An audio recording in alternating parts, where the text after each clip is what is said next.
This is the fun part and the luxury that you earn by having, the parachute or the cash cow or the stable business or whatever you want to call it, right? So you work hard, you develop it. It may or may not be in your center of passion. It may or may not be the thing that you want to be known for, but it is a successful thing that gives you the ability and the luxury to do other things, right?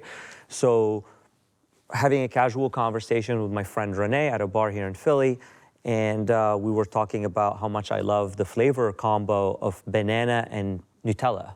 I eat Nutella from the jar, like the Costco size ones. I should be 500 pounds, but I'm not. So it's a true addiction. But I was explaining to her how in the Middle East and Europe, Nutella and banana is the equivalent of the marriage between peanut butter and jelly here in the States. Okay. And we talked about how would it be cool if we flavored the bananas with Nutella while they're in their peel and all that. And then we went home. It was like a drunken conversation. While the banana is in its peel. In its peel. So she calls me the next morning. She's like, I've been thinking about what we brainstormed over dinner. Are you serious about this? Should we try to make something happen with it?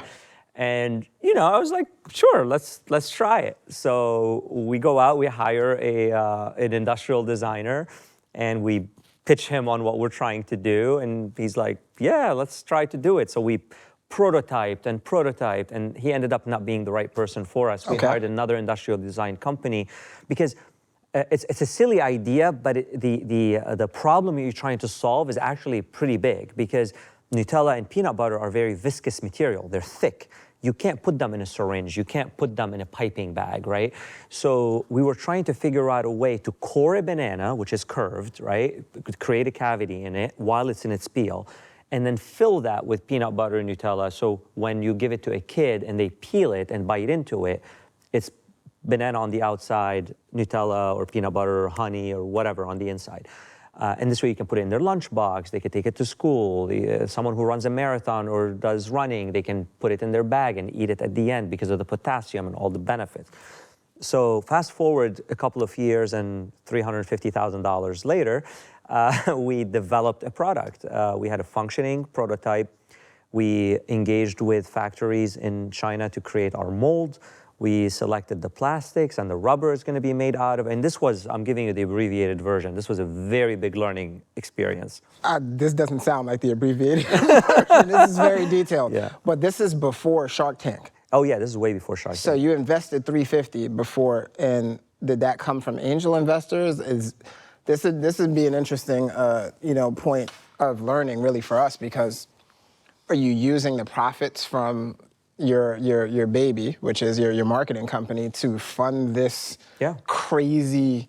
Well, I call it crazy because it sounds it was crazy. Insane. We never thought we would get our money back. I mean, we were approaching this as a learning opportunity because taking a product from idea to tangible retail-ready product is a very long timeline. Wow. And a lot of steps and a lot of disciplines are involved in it. So for Renee and I, we're both very entrepreneurial. We use our own personal money to invest and do this with. Wow.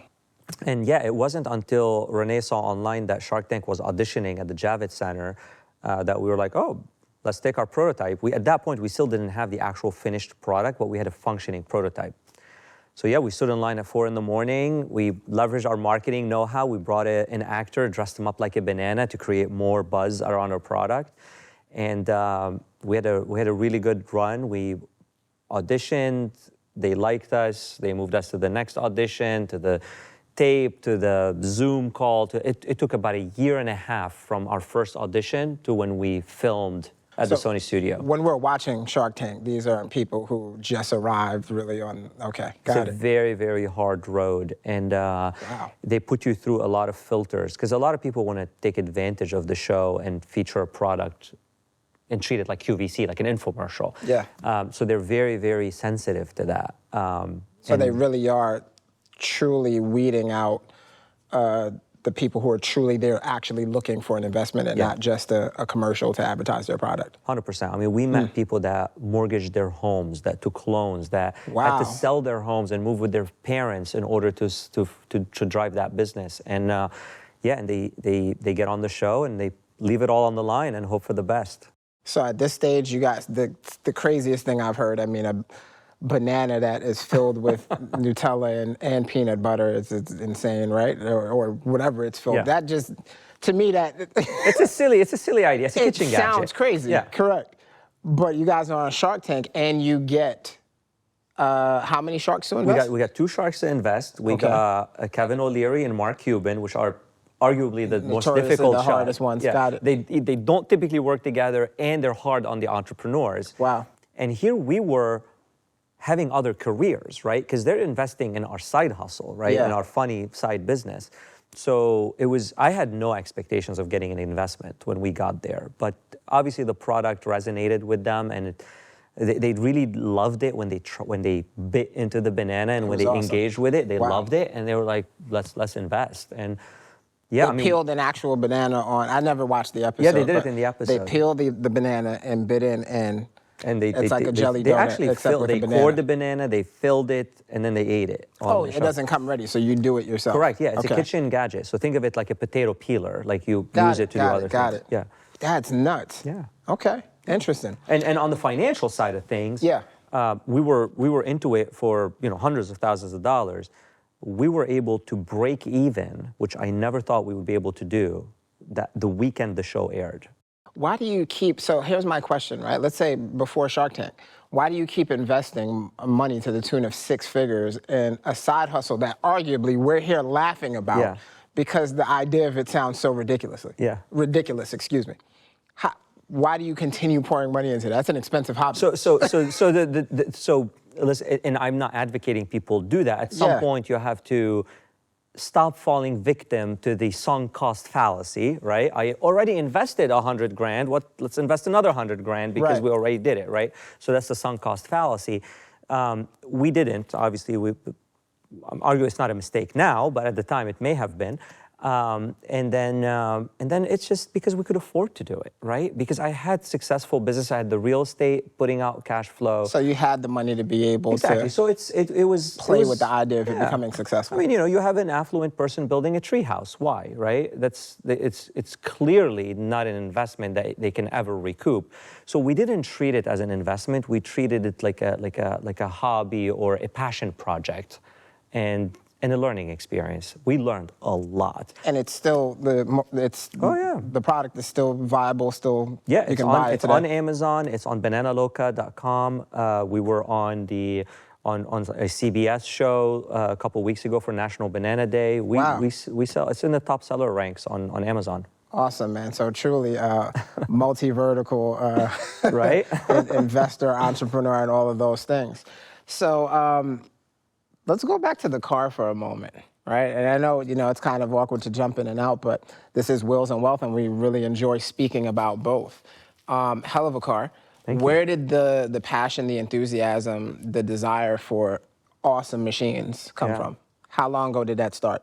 I trace it back till when I was about 12 years old. I was in Beirut, as you can imagine, a country that isn't very affluent. You don't see exotics on the road like you do here. I went for, my dad took me to get a haircut at this barbershop, and this individual that we don't know pulled up in a Testarossa, a red one, a Ferrari Testarossa, just parked there on the streets of Lebanon. The guy's getting a haircut. Seeing how people reacted to him, seeing like the aura of the car. Like you stand next to that car and at the time it's breathtaking. Just Pininfarina did an unbelievable job designing that car, the fins, the air scoops.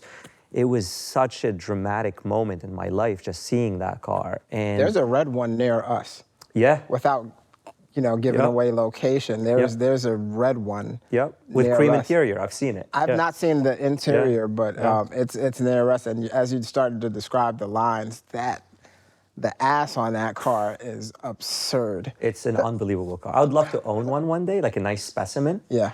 But that car was imprinted on me, and in wanting to experience the emotions of driving one stuck with me. And I'll tell you, listen, delayed satisfaction is a concept we didn't touch on so far, but I drove my 94 Accord with 211,000 miles on it while I was making about $500,000 a year in income. Oh, you're better than me. I'll tell you that. $500,000. And that allowed me to live That's way awesome. below my means, invest in these businesses, Save a lot of stabilize money. these businesses, Yeah. and now I can Get whatever you want. I can buy liabilities, fully recognizing that they are, and enjoying them. Speaking about liabilities, right? What's the base MSRP on a 2022 Huracan Evo? I want to say like in the 240 range. What's the MSRP on this?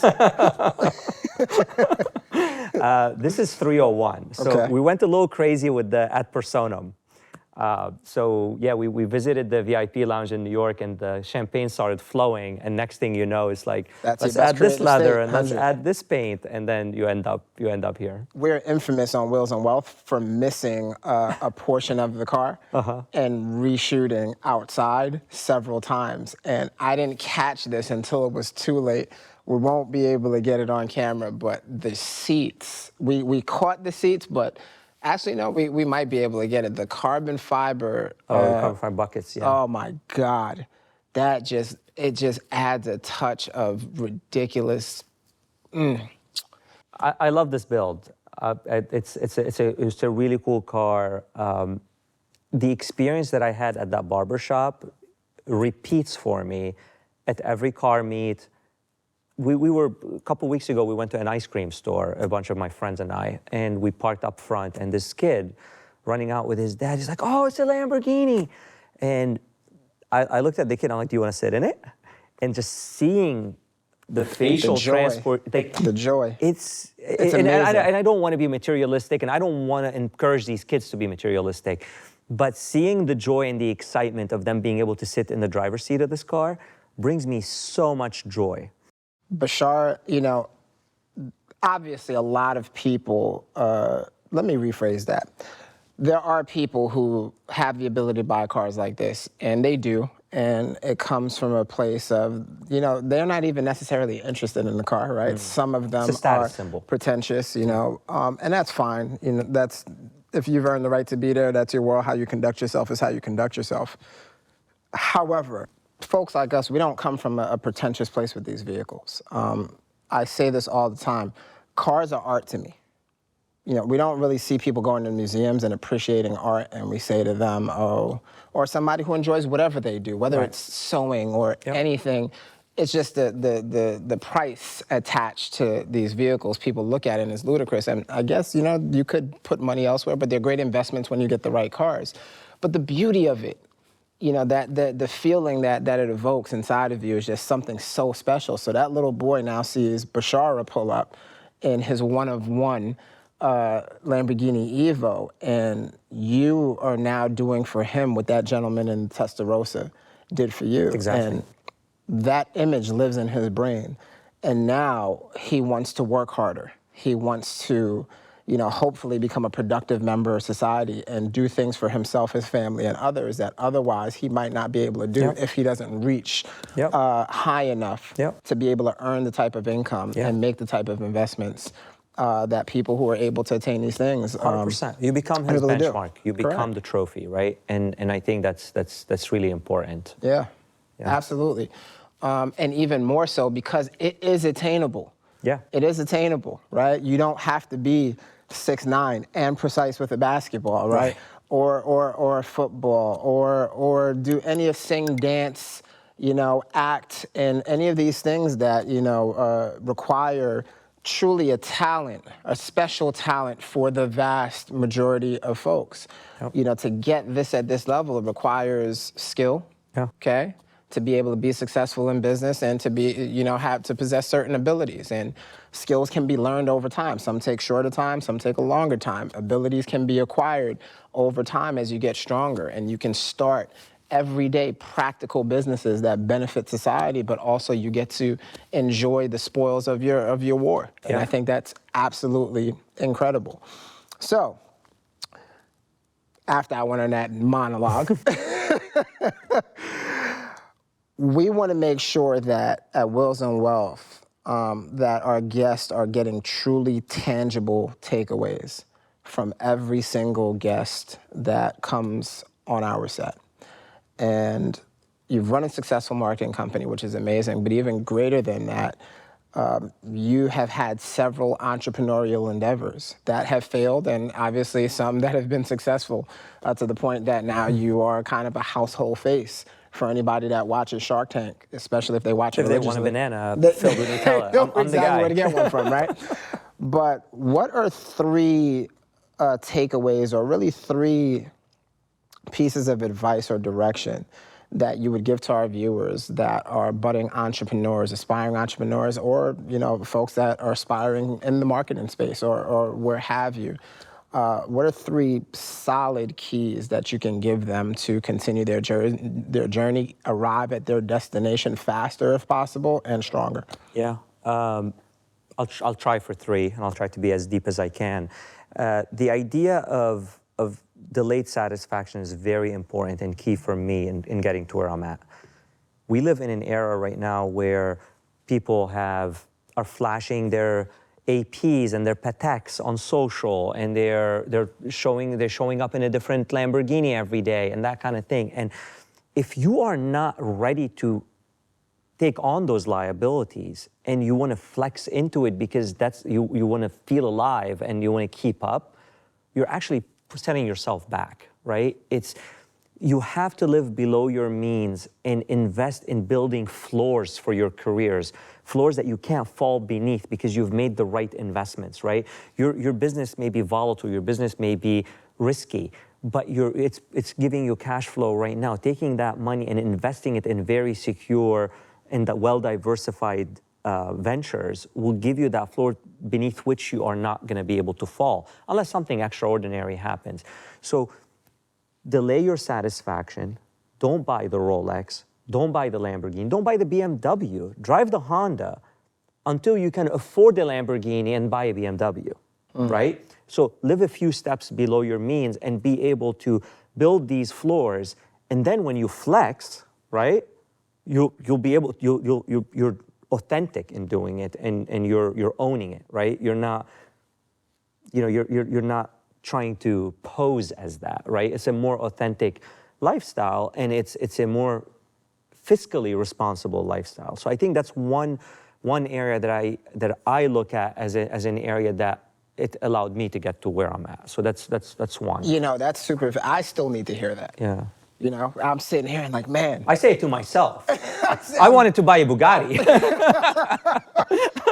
I'm kidding. But we'll have you back when you get it. I love this car, but yeah. Oh man. Okay, great. Different. So delayed gratification. So that's one thing. And the second piece of advice I'd give is in business is don't try to.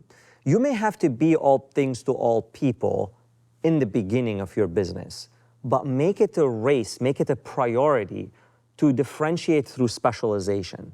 Okay. Identify one thing that you are better at than anybody else. And this applies in a corporate job. When we're interviewing people at Philly Marketing Labs, one of the questions I ask interviewees is, if we hired you and you started tomorrow, what is the one area of our business that you are going to be the owner of, the best of, the superstar at? So all your other coworkers are going to come to you because you're better at it than anybody else. You need to be able to answer that question. And if you cannot answer that question, you need to invest in your abilities and in learning and in becoming an authority on something, right? So that's extremely important in business and in the corporate world as well. So those are two really important aspects. And then the third one is more generic, but it's identify people that are better than you in certain aspects and associate with them, learn from them, have them be your role models.